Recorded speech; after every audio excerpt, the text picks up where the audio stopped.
This is AP Calculus, Unit 2, Differentiation, Definition, and Fundamental Properties.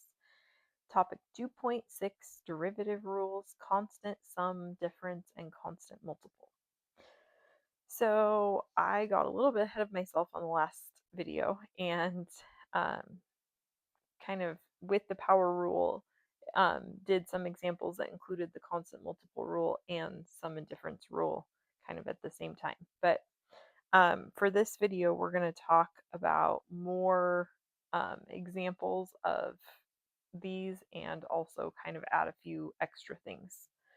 So the um, the big thing with the constant multiple rule and the sum and difference rule is that so if I'm multiplying a function by a constant and I want to take the derivative of that whole thing, that is the same as taking that same constant times the derivative. And then when I'm adding and subtracting, I can take the individual derivative and the individual derivative and add or subtract those. Okay, so our example, we're going to talk about normal lines. That's a new concept. Normal lines are lines that are perpendicular to the tangent line at the given point. So just a reminder that perpendicular lines have opposite reciprocal slopes. So we can see here the slope of a normal line is going to be equal to the -1 over the slope of the tangent line. So for our example, we're finding the equation of both the tangent line and the normal line to the function given at the point where x equals 2. So the first step that we want to do is we want to actually figure out what this point is, because when we go to write the equation, we're going to need a point and a slope. The derivative will help us find the slope, but we want to start by finding the point. So if I plug in f of 2, so 3 times 2 squared minus 5 times 2 plus 2, I get 4. So the point that we're looking at is the point 2, 4. And then to find the slope, I'm going to find the derivative. So the derivative of f of x would be 6x minus 5. Okay, and so then to find the slope at this point, I'm going to take 2 and plug it into the derivative. So 6 times 2 minus 5 gives us 7. So that is the slope of our tangent line at that point. So that means we can write our tangent line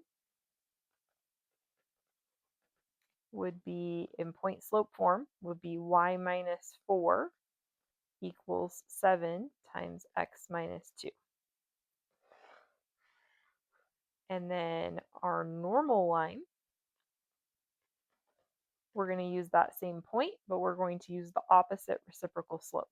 So it would be y minus 4 equals -1/7 times x minus 2. So that's how we find the tangent line and the normal line. Okay, and our second example is to find the values of the constant a and b that make this function differentiable at x equals 2. So we did examples like this where we were finding it to be continuous at a value, but now we're adding in that differentiable. So that means that we have to force it to be continuous. So we need to make sure that our function is continuous. And then we also want to force it to be smooth. So we want the derivative we want to be able to take the derivative. So we're going to start by forcing the continuity. So that means that if I plug 2 in for x for both of these equations, they need to equal the same thing. So a times 2 squared plus 1 has to equal b times 2 minus 3. So that would be 4a plus 1 equals 2b minus 3. If we get the variables on the same side, we have 4a minus 2b equals -4, or 2a minus b equals -2. So I'm going to stick with that equation for a minute. Then the next thing we want to do is force smoothness on it, so make it differentiable. So I'm going to take the derivative of each of these. So that would be 2ax for the first equation when x is less than 2, and then just b for the second equation when x is greater than 2. So then we're going to say that 2a times 2 needs to equal b, or 4a equals b. So we can use substitution to take, we know that if 4a equals b, we can substitute in and say 2a minus 4a equals negative 2, or negative 2a equals negative 2, so a equals 1. And so that means that b has to equal 4. So that would mean that this piecewise function would be continuous and differentiable at x equals 2.